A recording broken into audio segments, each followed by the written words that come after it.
Banyak SMS yang masuk ke saya. Banyak orang cerita ke saya hari ini yang menyatakan bahwa Menteri Dalam Negeri melakukan Islamisasi secara sistematis di Papua. Salam damai sejahtera bagi kita semua, kembali dengan saya di channel ini. Terima kasih bagi teman-teman yang senantiasa mendukung dan mensupport perkembangan channel ini. Tuhan Yesus memberkati kita semua. Pada kesempatan kali ini saya akan membagikan kepada kita semua seorang tokoh dari Papua yang geram kepada Menteri Luar Negeri yang melantik PJ Gubernur Papua yang beragama Islam semua. Nah, tokoh Papua ini meminta kepada Presiden Jokowi untuk mengoreksi kembali atau memanggil dan menegur Menteri Dalam Luar Negeri tersebut karena menunjukkan PJ Gubernur semua beragama Islam. Penetapan PJ Gubernur Papua semua beragama Islam oleh Menteri Dalam Negeri, adanya indikasi Islamisasi sistematis di Papua, ungkapnya. Oleh karenanya teman-teman, mari kita saksikan videonya yang berikut ini. Berharap video ini ditonton sampai habis supaya saudara dan saya tidak gagal paham. Ini dia videonya berikut ini. Hari ini tanggal 13 November, Menteri Dalam Negeri Profesor Dr. Tito Karnavian melantik 4 orang gubernur Papua, yaitu Gubernur Provinsi Papua Ridwan Rumasukun beragama Islam, Papua Barat Ali Baham beragama Islam. Yang ketiga, Papua Barat Daya Muhammad Musad beragama Islam. Dan Papua Pegunungan Felix Wanggai beragama Islam. Saya meminta kepada Bapak Presiden Republik Indonesia untuk koreksi dan meminta atau menegur Menteri Dalam Negeri Republik Indonesia. Karena penunjukan PJ Gubernur Papua yang beragama Islam itu menyakiti perasaan mayoritas rakyat Papua. Saya pendukung Islam, tapi saya tidak bisa melihat sebuah ketidakadilan yang dilakukan oleh Menteri Dalam Negeri terhadap rakyat Papua. Banyak SMS yang masuk ke saya. Banyak orang cerita ke saya hari ini yang menyatakan bahwa Menteri Dalam Negeri melakukan Islamisasi secara sistematis di Papua. Oleh karena itu, untuk mengantisipasi hal-hal yang tidak diinginkan, ini warning saya sebagai orang yang punya kredibilitas dan integritas menangani soal-soal bangsa ini. Sudah cukup lama saya menangani persoalan ini, termasuk peristiwa Tolikara. Saya adalah ketua timnya. Karena itu saya meminta Bapak Presiden Joko Widodo menegur, mengingatkan agar supaya Menteri Dalam Negeri evaluasi. Mengganti mereka itu tidak ada masalah daripada kerusakan yang sistematis di Papua. Saya khawatir peristiwa seperti Tolikara muncul, kebencian terhadap antara agama itu muncul. Apalagi kita menghadapi pemilu, peristiwa-peristiwa pemilu besar, hajatan demokrasi besar. Tidak boleh dong lakukan suatu kebijakan yang mencederai perasaan. Harusnya sudah tahu, di Papua ini adalah tanah Kristen. Itu tidak berarti saya tidak suka Islam. Saya pembela Islam. Saya pembela keadilan. Tapi tidak boleh. Itu sesuatu yang mencederai perasaan rakyat Papua.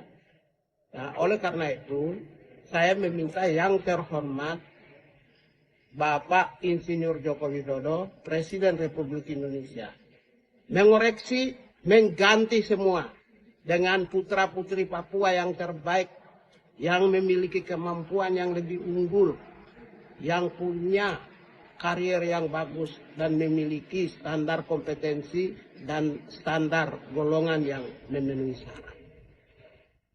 Kita tidak akan pernah menunjuk orang siapa yang harusnya menunjuk. Tidak. Saya bicara ini karena orang Papua itu sangat sensitif kalau soal masuk agama dan ras. Ini demi bangsa dan negara. Tidak boleh Menteri Dalam Negeri dengan sadar dan sengaja menunjuk.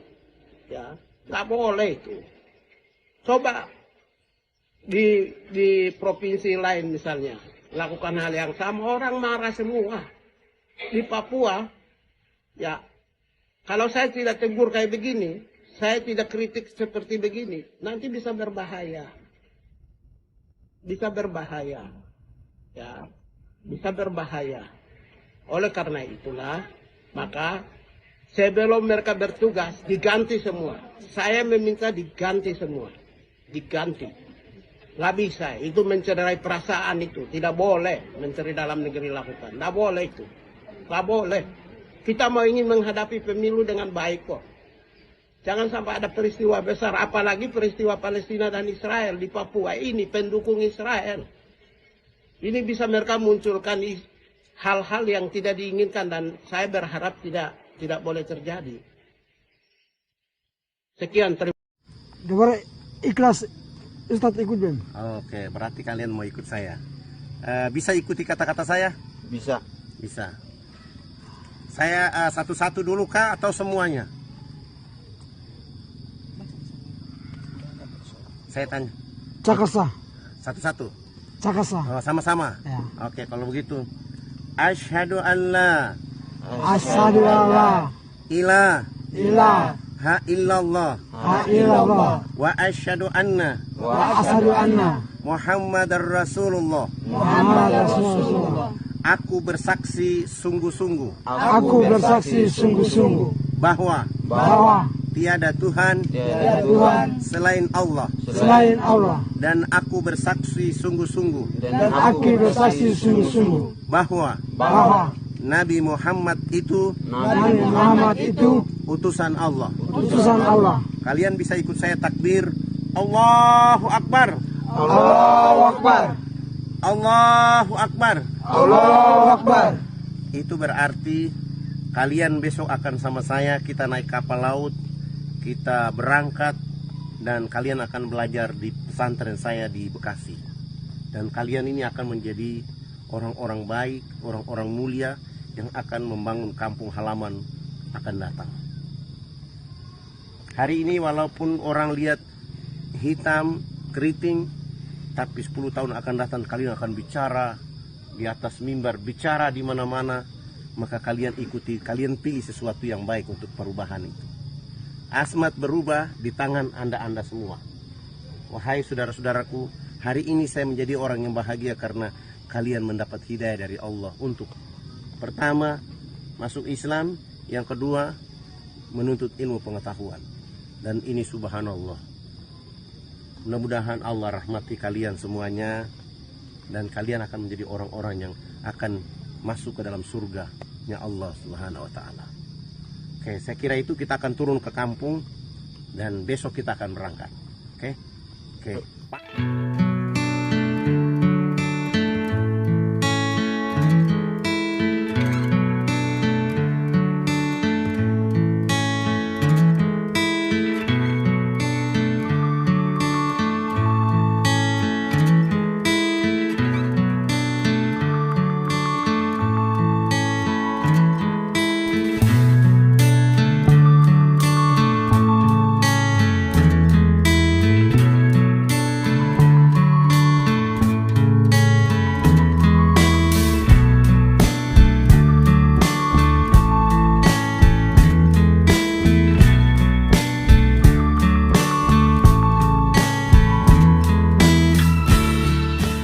Nah teman-teman, itulah dia video seorang tokoh Papua yang menghimbau Presiden Joko Widodo untuk mengoreksi dan menegur Menteri Dalam Luar Negeri yang menetapkan PJ Gubernur Papua semuanya beragama Islam. Menurut tokoh ini merupakan ketidakadilan bagi rakyat Papua, ungkapnya, sebab adanya indikasi Islamisasi sistematis bagi rakyat Papua, dan ini menuai dengan kontroversi terkait dengan penetapan PJ Gubernur yang ada di Papua. Tokoh ini menambahkan semua PJ Gubernur tersebut diganti oleh putra-putri Papua yang memiliki kemampuan yang lebih unggul, memiliki kemampuan yang memiliki karir yang bagus, dan memiliki standar kompetensi yang menjadi atau memenuhi syarat untuk menjadi pemimpin Papua, ungkapnya. Nah teman-teman, tokoh Papua ini mengimbau supaya diganti PJ Gubernur ini semua karena menuai kontroversi terhadap atau bagi Papua. Ia meminta supaya putra-putri daerah sendiri yaitu Papua untuk menjadi pemimpin Papua tersebut. Dan menurut saya ini suatu hal yang bagus. Biarkan putri-putra Papua saja yang menjadi pemimpin di sana, ya. Tentu dipilih, tentu diseleksi berdasarkan karir yang bagus dan standar serta kompetensi yang memenuhi syarat sebagai pemimpin Papua. Nah, teman-teman, ini suatu hal yang kurang tepat apabila adanya islamisasi sistematis yang dilakukan oleh Menlu dengan melantik semua pemimpin-pemimpin yang memiliki latar belakang agama Islam di Papua. Nah, ini tindakan yang kurang tepat kalau menurut saya. Harusnya pemerintah segera melakukan evaluasi terkait dengan hal ini supaya tidak terjadi hal-hal yang tidak diinginkan terjadi di sana. Jadi saya dukung pemerintah untuk melakukan evaluasi dan untuk segera ditindaklanjuti terkait dengan pernyataan tokoh Papua ini. Karena saya percaya bahwa tokoh Papua ini bukan tokoh yang sembarangan karena beliau melihat dan hidup di daerahnya sendiri yaitu di Papua. Nah, oleh karenanya, oleh sebab itu sekali lagi kepada pemerintah, kepada Presiden Joko Widodo untuk segera menindaklanjuti hal ini supaya Papua dan saudara-saudara kita yang ada di Papua mengalami kenyamanan dan kedamaian. Nah, oleh karenanya saudara, di akhir video ini saya akan memberitakan berita good news bagi kita semua, yaitu berita keselamatan dan kehidupan yang kekal. Keselamatan dan kehidupan yang kekal hanya ada di dalam Yesus Kristus. Itu sebabnya dalam Injil Yohanes pasal 14 ayat 6 di sana dikatakan, "Akulah jalan kebenaran dan hidup, tidak ada seorang pun yang datang kepada Bapa kalau tidak melalui aku. Sebab keselamatan tidak ada di dalam siapapun juga selain di dalam Dia. Sebab di kolong langit ini tidak ada nama lain yang diberikan kepada manusia yang olehnya kita dapat diselamatkan." Itulah sebabnya Allah sangat meninggikan Dia dan mengaruniakan kepadanya nama di atas segala nama, yaitu nama Yesus di atas segala nama. Jadi segala nama di dalam dunia ini tunduk di bawah otoritas kuasa nama Yesus Kristus. Oleh karena itu saudara, saya mengajak kita untuk menerima Yesus sebagai juru selamat pribadi saudara dan saya. Karena hanya di dalam Yesus Kristus yang Anda boleh mengalami keselamatan dan mendapatkan kehidupan yang kekal. Oleh karenanya demikianlah video saya kali ini. Sampai bertemu di video saya selanjutnya saudara. Tuhan Yesus memberkati kita semua. Shalom.